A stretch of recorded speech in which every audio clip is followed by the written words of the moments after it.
All right, topic's Alrighty. reincarnation, and y'all want to start off sharing, and then we can just go from there with, yeah, we'll just explore this topic and everything that's involved with the word and all that stuff. Okay, cool. But I know you guys wanted to share some stuff, right? Yeah, we can. So reincarnation, um, us as missionaries or members of the church, we don't believe in reincarnation. Like, what type of reincarnation? Like us as humans, or like No, there's that's different good. type of ways of reincarnation. Let's just you can just start talking, and yeah, Okay. whatever you want to go down. But what is your faith? What is there just one way that it explains it? There's different We're ways. just look. There's I want to look at more. Yeah, man. I'm gonna let you talk, and then we'll go from there. Okay, cool. No, yeah, that's perfect. So there's like different ways of how I see reincarnation. Cool. Um, I didn't even know what that meant until like maybe a year ago, but I've heard of it and seen it in movies. I think there's a movie called, I don't know, something about a dog coming back to a different dog. But there's a lot of beliefs and stuff like that that Uh-huh. believe in that type of thing, which is cool. Um, but we just don't know. We just don't know. What? All right. So now let's look at.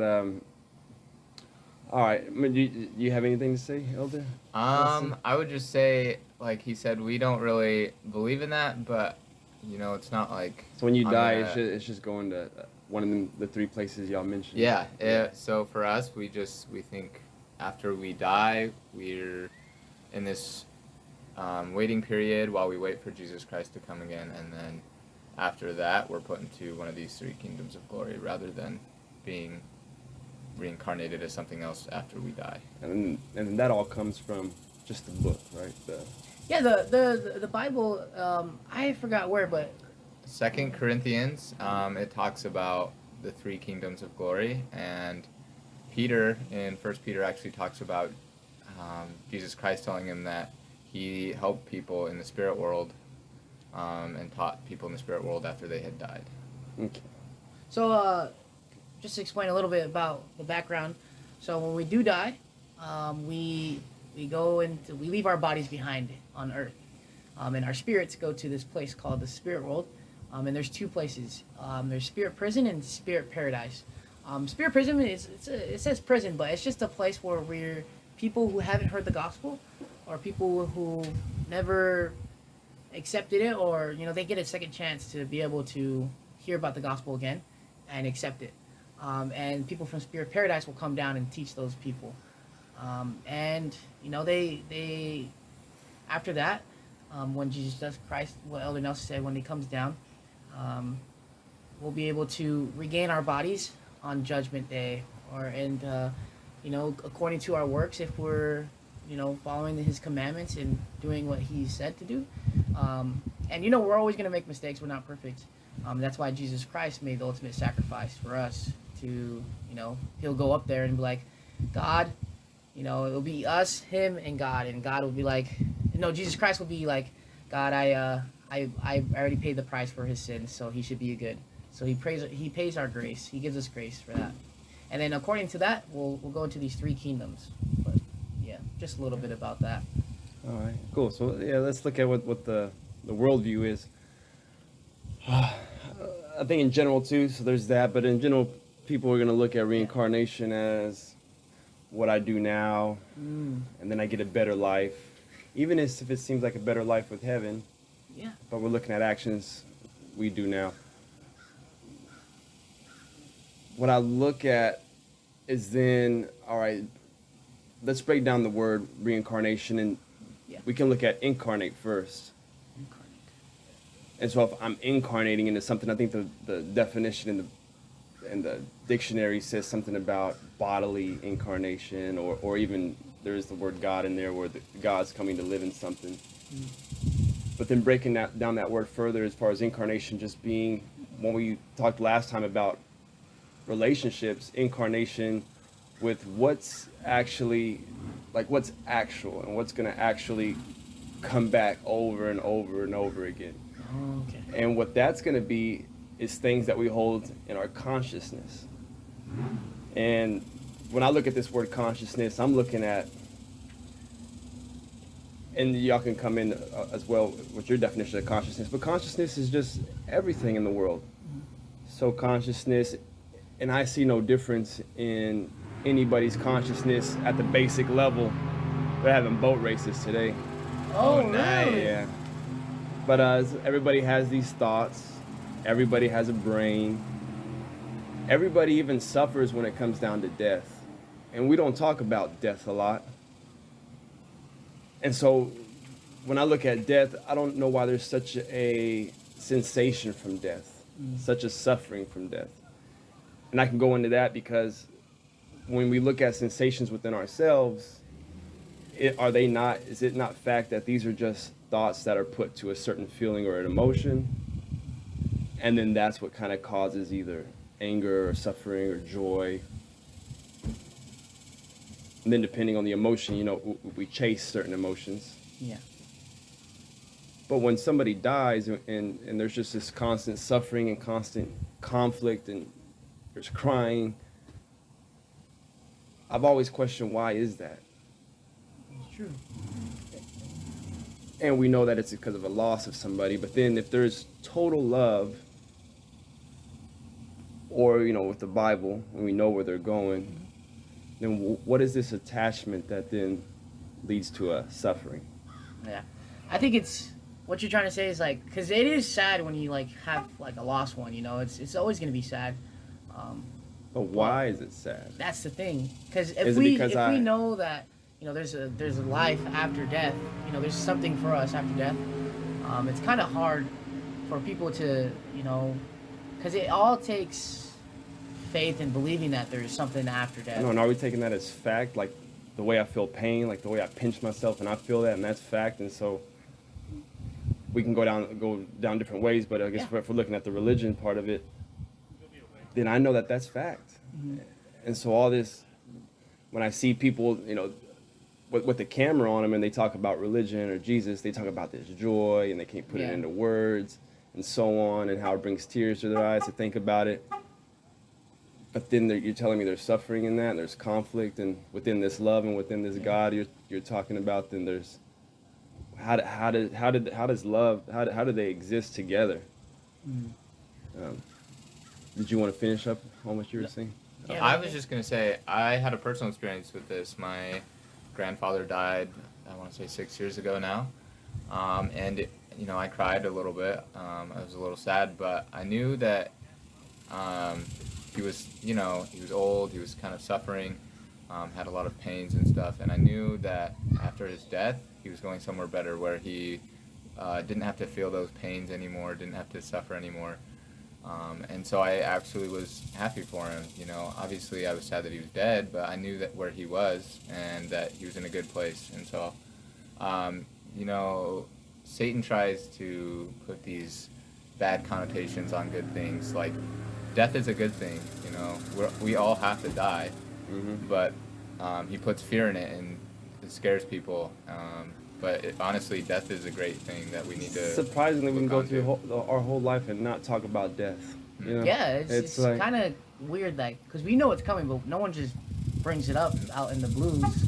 But all right, so back to the consciousness, and the reason why consciousness is so important, because I do want to look at, again, taking a fact as far as there's the consciousness of the whole humanity, and you can chime in on it, but there is no difference. Like, I am a representation of all mankind. So sometimes when I say we or I am those things that humanity does at the moment, whether it's, you know, it's racism or jealousy or envy and so on. All right, but do we take it as fact that consciousness, everything we put in it, it's all of our consciousness, for one. So then the individuality, as far as my individuality and y'all's individuality, would come from our thoughts. My thought is saying that I am this individual, which then separates me and kind of causes a division and a fragmentation with everything. So even though we're always going through life trying to find this unity, I think everybody has this deep sense that there's something deeper there. how does this fragmentation keep coming up? My group is more important than your group, or you're different than me. Just bottom line, you're Chinese, I'm American. The whole racism thing, all of that stuff, it's still there. There's still this fragmentation, and why is that? And it's that individuality for sure. It's me thinking I'm an individual. It's me thinking my suffering is somehow different than your suffering, and it's all the same. It's all that consciousness that we carry. It's going to be the same anywhere. The fear, even if I look at tribalism that's hasn't really been exposed to too much modernness. There's still the suffering in there, and there's still a fear. If somebody else comes in, they're still going to kill and try to protect certain things. But I would look at consciousness first. So we're looking at reincarnation, the consciousness and everything we hold into it. And that's always kind of the point of these conversations is, can we create a different consciousness that doesn't have all these things in it? Where the mankind sees itself as one with everything, with nature. There's no difference between me and a tree. I am just a growth from this earth. Yeah. There's nothing important about people. Yeah. There's nothing more significant to me than the tree or me than the animals, because we're all just sprouted from the earth. It's all the same thing. So we got consciousness now. Now we're going to look at, let's just keep the consciousness going. So if I look at reincarnation, just the whole concept of reincarnation, when we look at the word again and look at the word without the tradition in the past, but what is reincarnation? What is that actually dying and then coming back? And it's all this suffering, it's all this conflict, it's all this anger. Yeah, it's just on a repeat of rotation of, we're always going to have those things, and it's going to keep going and going. And I think when I die, I'm going to come back as something better. How am I going to be something better if I'm still stuck in that consciousness? That's true. Yeah. So we go back to trying to end this conflict and suffering, these conversations of, I don't think anything will change in our generation, but when I look at what people do, they tend to want to do something, I want the benefits of what I'm doing now, instead of really looking at, okay, I love my kids, I'm going to make the decisions I need to make for my next generation, the next generation, and hope that the brain starts to actually evolve and mutate according to science. And then 5 generations down the line, 10 generations down the line, there's a humanity that looks nothing like movies. I'll look at these apocalyptic movies, and it's always the same thing. It's always people scavenging for themselves. There's a hierarchy of the rich people up here, and the poor people are down here just fighting each other, and so on. And why does that have to exist? But of course, the more we make movies about it, the more we do it, it's going to stay in there. The more we talk about racism, the more we talk about these things, they're not going to go out. They're not going to go away. The more we talk about poverty, there's no solving it. To solve poverty is going to be to get rid of greed, and not to try to move away from it and say I'm not greedy. But we've talked about that before. So that's a good concept to get. And then reincarnation does deal with death. So we always look at death as that ending. When we're starting to look more at death now. Within reincarnation too, there's always this, we're looking at a continuity, or something continuing constantly. But eventually everything's going to come to an end. Yeah. The earth, this whole solar system. So then where's your reincarnation at then? True. True. That is actually pretty smart to look at that way. Like, reincarnation, like we come back, but like the earth is still progressing, or just being, the earth is something's gonna happen with the earth. It's not just gonna stay all nice and pretty. And it's true, because 20 years past they had a picture of Earth and it was all green and blue, and now they have a picture of now. It's pretty much different. It's so much different. There's like a lot of brown and not too much green. And the Earth does change while we're here, so that is actually a good way to think about it, if that's what exactly. And I can still think that maybe there's this energy still there, and at some point it'll evolve on another Earth, but it's just life in general. But all right, I was also wanting to talk about, so when I watch things like on YouTube or Cindy, the one that came last time, Yeah. she does the paranormal research and Okay. stuff. So she wrote a paper, and we got to kind of talking about reincarnation too, where people will come back with certain memories or certain birthmarks. But then when I read her paper, I saw how there's all these either biasness creeps in, or with the experiments they didn't know the language that was being taught, so then it leaves it open to interpretation. Or if they're doing, say, the experiment in the Eastern world, then it's they have the bias where they want to kind of hold on to their reincarnation traditions. And so you'll see in the science world, they won't publish these findings because they're inconsistent. So with that being said, I was like, all right, then that's kind of goes back to the whole thing of, I even looked at another doctor's talk, and throughout the whole talk, I just kept fast forwarding it. And to me, that's like a discussion there. Even though I'm not going necessarily to these things to seek out information, it's me just seeing what people are actually saying about it, and I'm having this dialogue within myself when I watch things. And I like to do that with everything. If it's a movie or something like that, look at it as you're not trying to escape from anything, but I'm why am I doing this action? And there's always a dialogue within myself of observation to just see, okay, well, all these movies, what are they actually doing? And yeah, I might enjoy a certain anime and things like that, but little by little, that stuff starts dying off. My urge to find, I guess, satisfaction or some kind of pleasure in these things, because I start seeing how they're not doing anything for me or for mankind at the end of the day. It's fun, but then, but all right. But looking at the information, I looked at this doctor. He talks about clairvoyancy, and he's talking about all these things. But then why is it not being proven? And then I don't get why we still keep talking about it, and why this he went through 10 years of his life, ran out of funds, spent another 15 years.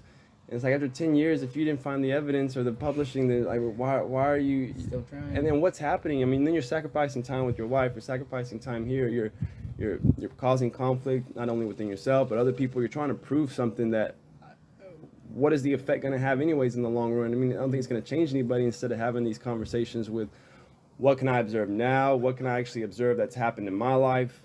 And stop bringing in somebody else's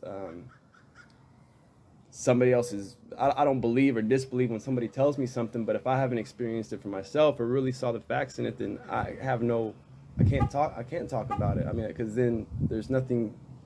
There's nothing there. So when somebody goes and reads something and then starts blabbing about it, it's like, and I'm talking more about social media, but I mean, we can take this context into anything, and they have no real validity in it. That's causing conflict. You're spreading all this stuff that's not even real in the world, and we want to look at what's real. And so it's real with reincarnation that we can see now that everybody could get. I didn't need to prepare for this talk. I don't need to write things down. I don't need to come into it with anxiety, because it's always going to be inside of us. We can just look at, all right, reincarnation, look at the word, what's actually trying to be said here. It's not a dying and then coming back. I mean, there's no way to prove that. And then that has no effect on somebody anyways. Because then even when you believe that, I don't see, no one's actions are being held. They're not holding themselves to this highest standard. Otherwise, I don't know what would happen. But we've had, how long has that belief been around? And then how is there still conflict, division? If anything, I'll see certain, I guess where that reincarnation comes from, I'll see certain yogis, more taking that into an isolation thing, or still keeping to traditions and holding their hands like this and doing stuff and having these ceremonies. And it's like, now you're putting the view on you. And I try to be really careful with that stuff. I don't want to put the view on me. I mean, it's about all of us and what we're actually doing. So there's a certain yogi ceremony where they can leave their bodies, so to speak, and just die. And so for them, that's supposed to be like you're kind of choosing when you're dying, you're just leaving your body. And then I'm like, well, what's the significance of that still? Even if you're doing that, I mean, how are you at all helping anything? So just going back to, okay, then reincarnation, the death of me just now then kind of doesn't have any future, and without having myself a future, then I'm stopping that conflict.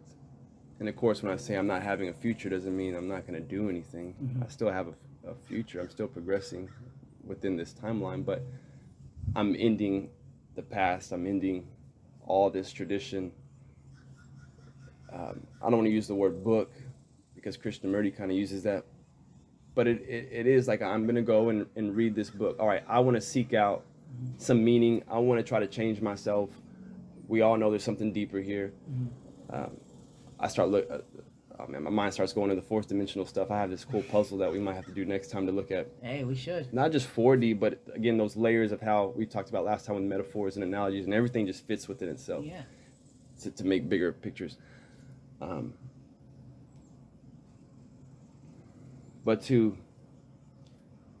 end the past, why do we want to do that? Well, we want to take all this stuff out of consciousness again. Yeah.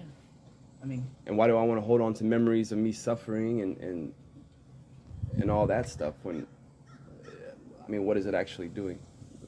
If we see what it's, people that suffer, people that probably suffered the hardest, they're going to come out two ways. They're either going to come out real motivated, but what does their motivation do? Is my need to go out and try to help somebody just seems to create more conflict?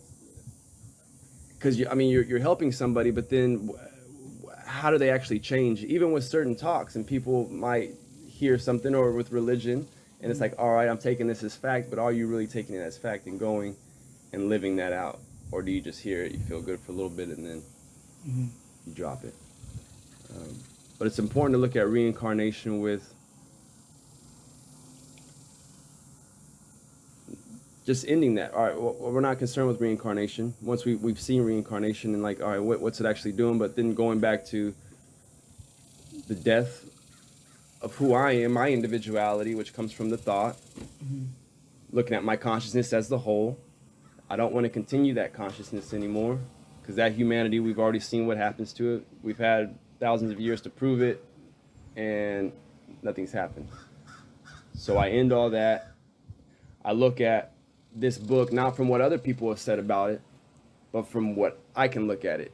And it doesn't take years to read, because then if I'm always trying to read something, I'm always trying to Sorry about that. find the next step to something, then when does it ever end? And then I live my whole life, I haven't even read the book yet, and so what have I actually accomplished? If I'm always trying to put myself in this process of I'm always learning, up until I'm 70 years old, I'm still always learning.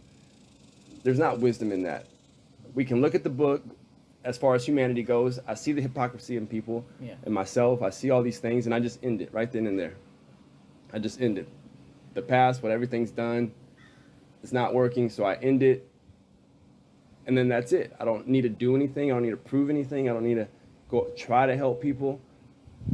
I'm just there. There's relationships with people, and then that's it. And just living your life and creating as less conflict as possible. And so I dive in, and then what reincarnates from there is just something totally different that I guess people are trying to strive for. If I'm trying to be this king, or I'm going to live my best life now and then be something better. Well, if I'm living my best life now, how is there something better than that? But yeah, what are your thoughts right now? What do you think?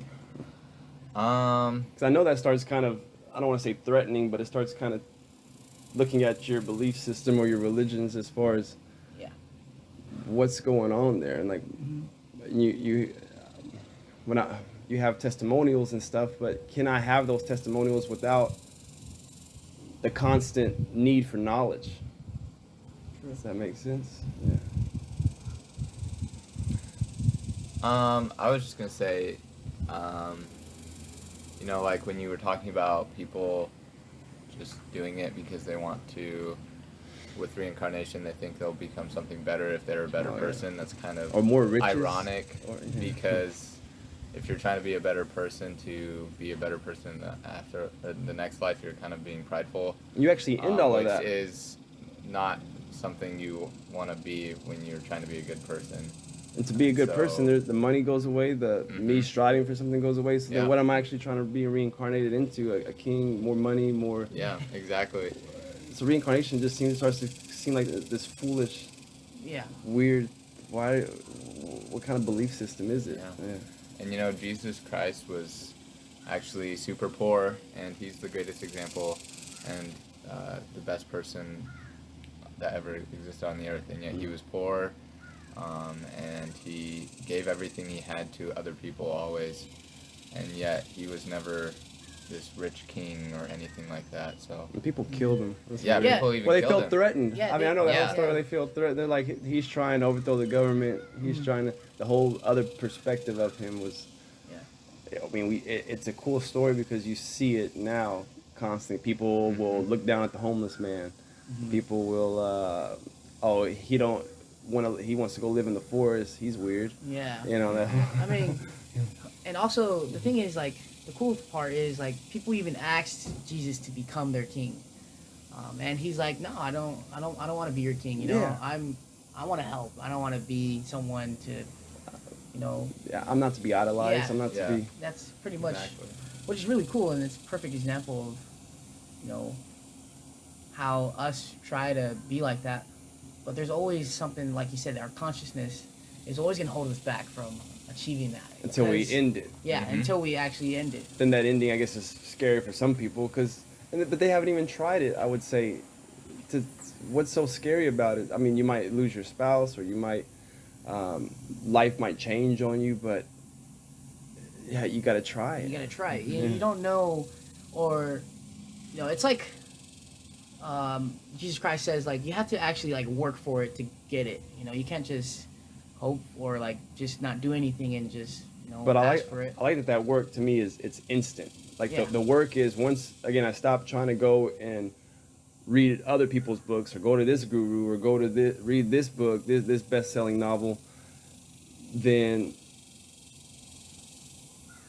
I started getting the thoughts like, this is why I don't even want to write a book. I mean, at a certain point I started talking myself out of it. You should write a book, though. Yeah, I mean, I guess it wouldn't be bad, because even in that book, though, I talk to myself. It's dialogue. I want you to dialogue with it, Yeah. and to go back and forth. But then once you get it in that instant, then again you read the whole book of humanity in an instant. You see the hypocrisy and everything. You see the conflict and everything. You see that it didn't solve anything. And I like that you said how Jesus, because you know the stuff better than me. He said he didn't want any of this. I don't want to be your king. I don't want to be, yeah. And so then I see the conflict when people go out and they want to put their faith on people. Well, we've talked about it before, but you put Jesus first instead of putting your actions first. I mean, you put Jesus first by the way you live. Yeah. And then when you go and meet people, when you talk to people, they should ask you, okay, what's so special about you? Or what's this light about you? Or it's like that stuff's always going to be there, Jesus. And the people already know about all that stuff. Yeah. And that kind of goes into this thing where I tell people, I mean, people aren't stupid. So when you tell somebody what they're doing wrong, especially with people with mental health issues and this kind of thing, it just makes them mad, because they know this stuff. They know what's wrong with them. And so when you're trying to tell somebody how bad they are, and then you're messing up and this and that, it just makes people angry, and it keeps them from You're putting that back in their consciousness. They're trying to do something better, but, like, when there's always gonna be someone that's gonna take you down, or say something that's gonna put you right back to And step you one. know, you're not. People aren't stupid. Yeah. And they see certain things, but people always want to tell you. I don't know. They want to act like a teacher, but it's the wrong way of being a teacher. But yeah, I like that. People will ask you, and Jesus will always be there waiting to be talked about, or people can seek it out. But I've just seen how it doesn't work with. If I have somebody I'm at a dinner, wrong place, wrong time, and then somebody wants to say, so what's your faith like, or do you believe in Jesus? Making it awkward. And then if I say, well, there's certain opinions there that are just different than yours, then I've dealt with it before, where someone then looks at you like, oh, kind of shakes their head, or this and that. Yeah, and it's just, why are we even talking about that now? I mean, like, at this point, now you're making it look, giving it a bad name, because, and it is more with certain denominations. The way you guys have handled it is really cool. And then I look at, the Bible's great, Jesus is great, the whole story, I can make sense of all of it, but is there something that people can do that doesn't need to be strived for, as far as, I don't need to be like, okay, I'm going to start this book from the beginning. I'm going to be incomplete until I finish this book.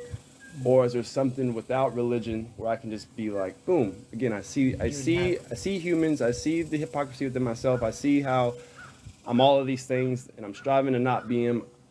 I'm striving to become something, which then it's fact that you're implying that you're lacking something in this moment, and that you're not whole. And can I just deal with that now in an instant and not have to go through a process of knowledge, which then we know knowledge is the knowledge creates invention. So not that I don't know what's real and what's fake, but I know that knowledge creates things. We've seen knowledge creates Greek gods, knowledge creates other gods, this and that. And we don't have proof in the sense of a fact that we've experienced it. We read and then we believe, which is fine if you can take it into fact. Because everything's there in the Bible with fact that I can see it changing humanity. But I think the fact that it carries knowledge with it, you are going to have those wars with other religions, and no one can let go of their religion as far as, all right, let's just have one religion rule the world. Yeah. I don't see that happening. Yeah. And so that's why it's just good for people you believe something and it changed you, that's great. This whole thing of I'm going to go out and change the world by changing their faith or changing what they believe in. What is that going to do? Instead of just we can still imply, or we can still give that same byproduct right now. Like, yeah. Makes sense. Yeah. Trying to think here.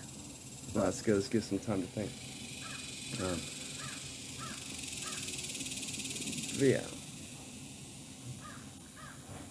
Kind of said a lot. We said it all right there.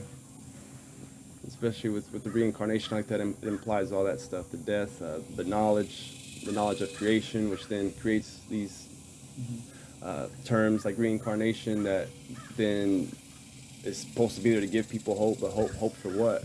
That you're gonna be reincarnated in the same consciousness, the same conflict, the same suffering, where the same unfairness, instead of finally just finding this. This consciousness doesn't work. That's all it is. The more we hold into it, the more we keep adding to it, instead of deducing it, it's when you're going to change. Yeah. And it's not be like, I want something now. I'm going to do something for a reward in my lifetime. But no, I'm going to do something for a reward 5 generations down the line. Yeah. Yeah. Because I love my kids. Yeah. And love is, and that's the last thing I guess we can kind of end with is like, that's cool. Love is, I don't suffer in death when I know what love is. When I know what total love is, and I know that when I see the whole consciousness as me. So when I die, I am being reincarnated. That consciousness is always there. Or mentioning the whole brains of everything. If I'm looking at the trees, the same way the trees just sprout up, that's what's happening with humans. Brain. But my individuality gives me fear. My lack of not knowing what love is, because I've never questioned it and looked into it my whole life. I just went off of pure emotion and sensations. And I think that's love. And then I suffer at the end. I'm scared. I have kids, and I've heard this before. I've heard this out of many people. Don't you want to have kids to have somebody take care of you and bring you a glass of water? That's selfish. I don't need that. I have enough relationships with people where I trust people will take care of me. They'll come. But I'm so independent, and I take care of myself now. I fast. I eat right. I do these things. And it's going to give me longevity. That's a fact. And even then, I'm not scared of dying early, getting sick and taking a pill for 30 years and just going through suffering. Just die. When it's time for you to die and, things are breaking down, and if I get cancer, unfortunately, from whatever reasons, I'm not going to go through this whole process of trying to cure myself. And I say that now, but if there's something there that'll prolong my life, fine. But I'm not going to put myself pretty much 30 years of suffering just to stay alive for what? Consciousness is there, brains are there. I am being reincarnated, and even when you're reincarnated, or if you go to heaven, it seems like your whole memory's wiped clean. Anyways, memories seem to be physical because they're kept in the brain, so it's a physical thing that's kept as far as we know with science. And so, when the brain's gone, I mean, who wants to carry those memories into heaven? The suffering, the leaving people behind. and so on. I mean, so total love, just it's kind of maybe contradictory to some people. Where again, I'm not. There's no attachment. There's none of these things. I have a relationship with people. I know who my mother is, but if my mother dies, what is a mother? We've seen people that get adopted and they call that person their mother. A mother is just a woman that takes care of you. And if you live your life right, if we actually take people for who they are, don't judge, do these things, you'll find how people will gravitate towards you. You're on that same tempo, that same frequency as somebody. I was at the coffee shop. And I still have thoughts because I'm human. And there's a gentleman that you would probably think is, some people would think, oh, it's a frat boy and blah, blah, blah. I don't react to it though. I'm patient, still say yes, sir, all that stuff. I get rid of the thought. I know that thought that is the past, of tradition. And that guy, when I'm sitting there doing my homework, was a freaking cool guy. Discussions with everybody. Bam, bam, bam, bam, bam. Maybe he was going through something. It was early. Yeah. Maybe he's looking at me and his thought is creating a certain thing about me. And so he has a certain attitude. But I ignore it, and then boom. Same thing with other people in the personal training world. Man, it might take weeks. You might say hi to them, and they just have this attitude about them. But you keep treating them the same. No judgment. I'm not going to think that they're this kind of douchebag or this a-hole. And then they start saying hi to you. It works every time. They start opening up, and they start doing things. But their walls are up. Their thoughts are up. The consciousness, that's all of humanity is in them too. So I see it. I'm aware of it. And then I end it within myself. And then my relationships are always better. It's true. That is true. Like, if your first thought is to judge someone and like judge or to a book react by its cover, your attitude changes from it. Your emotions changes from it. But if I see everybody with love and compassion, that's my emotion that comes out of me. Even if it's not an emotion like I feel like I'm on caffeine or energy. The emotion is a subtle, it's a subtleness there. It's a calm water. It starts tying in with peace. Yeah.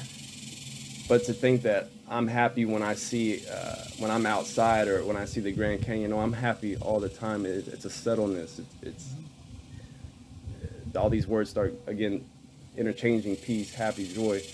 It's all there. It's not a sensation that I'm chasing. It's just a fact that I see with people, a fact of love. Yeah. So I have a question. So, like, what if we... Oh, now it's on you. Yep, the caterpillar. It looks cool though.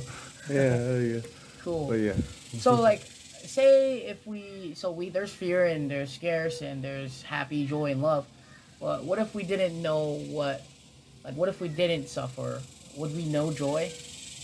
I would think, well, again, joy is not a sensation. It would be joy. Joy just comes in the moment. Mm-hmm. So my baseline, how I would try to explain that is, there's my baseline peace. Anger, jealousy, and all that stuff doesn't exist. It's either peace and like joy, or again, looking at a future humanity where we've recognized what sensations and emotions are, their thoughts put to a certain feeling, and then those feelings start to dissipate a lot faster. But are people attached to having this certain, it's a selfishness. Like if I have a baby, if I don't have that baby for the right reasons, all this joy I'm feeling is a certain, I'm looking at it as a fulfillment. I'm fulfilled now. I have a family now. I have this, I have that, I have me. And that's what your emotion is really attached to. It's the pleasure of seeing your kid with certain privileges, your kid with certain gifts. Yeah. Instead of not looking at all the kids and like just being aware, okay, I have a kid, but my problems, since I'm all of humanity, I'm making mankind's problems my problems, because they are. My kids got to grow up in that. Mm-hmm. So if I'm just always stuck in this isolation of my family over your family, my family's more important over your family, then you're going through this process of pleasure, pain. Yeah. You suffer when your kid's out. You're freaking out because they're out in the real world.